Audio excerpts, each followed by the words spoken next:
Welcome back, everybody. So today we're going to be talking about our brand new car that we got to flip.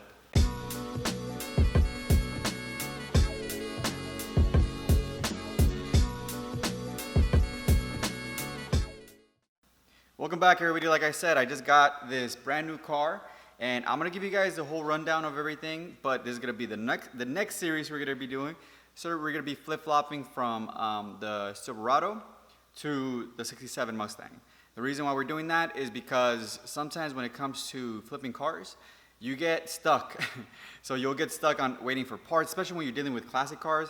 You're gonna be stuck with waiting for parts, waiting for somebody at another shop to get something done on the car, or you're gonna be waiting for something to get done, or just wait for it to sell.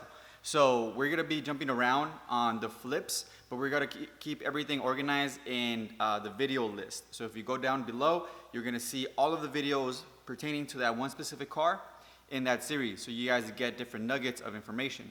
Because unfortunately, guys, this isn't the course.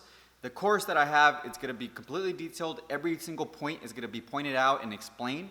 But when I'm doing these videos, I can give you guys quick game about like how to take pictures or how to find the correct car and what market you should price it in. But I don't go into crazy detail like I do in my course. In the course, you get everything organized, and it gives you a full breakdown of everything you need to know to buy and sell cars effectively. So if you guys want to pick that up, go in the link in the description below, and that's where you'll get that. But let's go ahead and check out the 67 Mustang. So this bad boy, I picked it up yesterday, and I got it for $15,000. And it's already painted, it has wheels, everything's brand new, and I got all the parts over there. And I'll show you guys basically how it comes as is. So it came with a 331 stroker engine with trick flow heads. It's a 331 stroker. It pretty much has everything I need to finish it. And besides, a few little things, like it needs the front pulley system, an alternator, and a power steering pump. And that's basically it, in a battery. But basically, I have all the wiring here. It's an aftermarket kit, so I'm gonna have to wire it up and then connect all the connectors to it. I gotta, put on the front clip, the front bumper, the cooling system. I gotta get the engine running. The only thing it didn't come with was the clutch, so I got that on order already. It comes with the 4-speed top loader, so it's ready to go and get installed as well. Came with the drive shaft, exhaust is all done. 9-inch rear end with the 17-inch American torque thrust wheels with some Neo tires on there, brand new. The interior is pretty much all done. I need to get the front seats, the carpet, and the door cards, but basically everything else I have as well. Everything's brand new. What I'm gonna do, I'll show you guys what I'm gonna do with all the trim and everything like that. But I just want to give you guys a walk around of the car. The paint's actually done really well, and the car has a really nice suspension system from Hodgkins.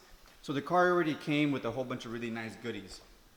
Like I said, I picked this up pretty cheap because I was there first and I was able to negotiate the guy down. If you guys want to know how to negotiate down, go pick up my course and I'll show you guys how to do that. But the car is in really good shape and it's ready to go. It has sequential rear tail lights. All the trim, I'm actually going to go out and get it powder coated because I want it all black. I might get new wheels as well because these wheels are cool, but I want to do something more modern. So I'm probably going to get new wheels. The door handles, I'm going to get them powder coated as well. I gotta still install all the interior, so that's all over here. Some of the brake lines need to be installed still for the front. Miscellaneous, just engine stuff, some bracing. I might get new glass. I want to clean this up and see how well it looks. But the glass is fine. It might just be dirty. Hopefully it's just dirty and I can get it cleaned up. Or I'm gonna have to buy new glass. I have the rear seat upholstery right here. It's brand new. I gotta get the front buckets and the front upholstery as well. The guy gave me a whole bunch of extra stuff, like all the interior pieces obviously, but a whole bunch of other stuff that came with the car. I have an aluminum radiator for it over there, and just a whole bunch of other miscellaneous stuff. This is the tranny right here. It's a 4-speed top loader, which handles a lot of power. So if you guys want to get, like, back in the day, they didn't have T56s or any T5s or anything like that, so they used a top loader for the Shelbys, and they actually handled quite a bit of power, probably like 700 or 800 horses off that top loader if you rebuild it properly.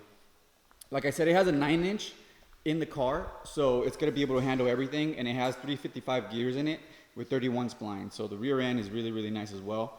Like I said, I pretty much have everything to complete the car, and that's kind of what I do. Is obviously whenever you get a car, you want to buy it. I know the market for Mustangs. You guys already know I've had Mustangs for my entire life since I started my career and driving cars. So my first car was a 66, so I'm very familiar with them. And I used to work at a restoration shop where we used to restore just Mustangs. So I'm very familiar with this market. I know exactly how much they go for the stuff that's in the car.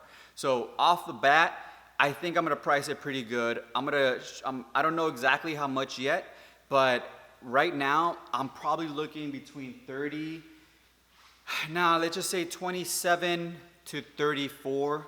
That's around the price range I'm probably gonna put it at, depending on how it looks when it's finished and how good I can make it, you know, how good of an assembly I can do, which is gonna be pretty well done, obviously. It's gonna be in the higher end market. So I'm looking to make a good amount of money. As far as the stuff I need to still install, that's what's really gonna change how much profit I make. Because if I pretty much have everything. So far, I'm thinking I'm gonna spend between $200 to $2,500 on parts, and just like getting everything powder coated and stuff like that. So I'll probably end up spending between like $2,500 on everything that I need to get done with the car. So all in all, I'm hoping to make, you know, close to 10, 15,000 on the car. We'll see how it goes when it's all said and done and how much stuff I still have to put in it.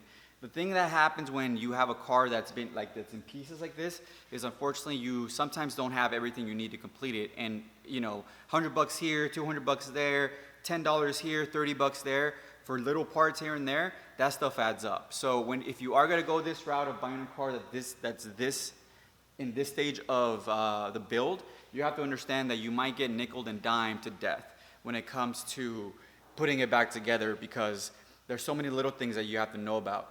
Luckily for me, I know Mustangs like the back of my hand, so I'm very familiar with them. So I know, okay, I have this, I have that, I have all the major pieces.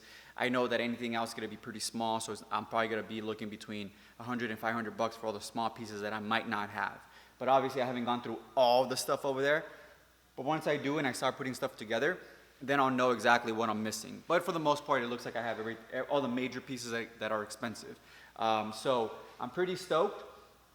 Like I said, the next big purchase that I don't know if I'm gonna make yet is the wheels. If I go with something more modern, I think I'll be able to ask a couple more bucks for it because it'll look a lot more different. What you wanna do when you're doing stuff like with the classic cars and anything that's more custom is you wanna make it look as unique and cool as possible. You guys see Mustangs all day, you know, resale red and those chrome 5-spoke torque thrusts. Though that's the common Mustang that you see on the road. Obviously they look badass, but there's nothing that really differentiates them. Yes, a nice paint job's cool, a nice interior, and it runs nice and all that, but you can only get base market value. Once you start customizing it and you start making it and upgrade it with performance stuff, then you can really ask for the big money, because at that point it's completely different from the original, and it has really good stuff on it. Everything works properly together. It runs really well. It looks amazing. It like the pictures are gonna look great. So stuff like that really add the value to a car, and that's what you guys want to think about with any flip, especially with the classic stuff, especially with the custom stuff. Is how much value can you add for the least amount of money? And the best way to do that is by customizing it to the point where it looks completely different, completely modern, completely just wow, but it doesn't cost you a ton of money. You know what I mean? So for me, a set of wheels on this car, I'll probably be spending $1,000, $2,000 on wheels, but it could raise the value up another $5,000.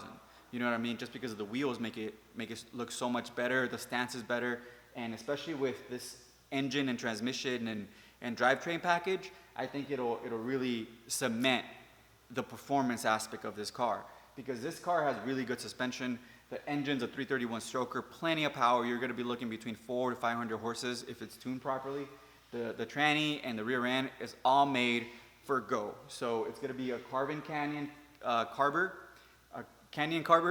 and it's going to be a really nice driver as well, because it has a 4-speed, so it'll be nice. So I'm really excited about it. I'm thinking it'll between 2 weeks and 4 weeks is what it'll take me to finish the car. the thing that I think is gonna kill me on finishing it is gonna be parts.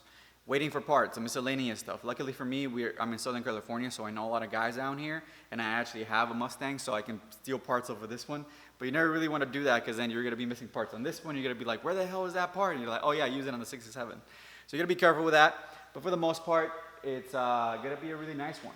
Like I said, guys, this is a little segue from the Chevy. The Chevy, I'm gonna make another video on that for tomorrow, which is gonna be breaking down how much everything will cost to fix it, the estimate, and then we'll be able to make a budget for it.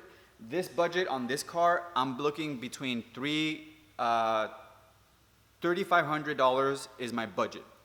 If I can keep under $3,500, then I'll be super happy, because that means I'll be under the car. I'll be into the car for less than 20 grand, and I'll be able to ask, a lot, and make a good amount of money in a short amount of time. So if you guys want to know how to do that, go to the description below and pick up our course, and you can find out how to do it. Thanks so much for watching. Like always, I'm really excited about the build. Let me know how excited you guys are, and let's get it. Let's make this money. Thanks for watching. Yeah, guys, today I'm talking about this racket. Yeah, see this guy? Bring that again. Just fuck around, move around. It's toe time! Toe time!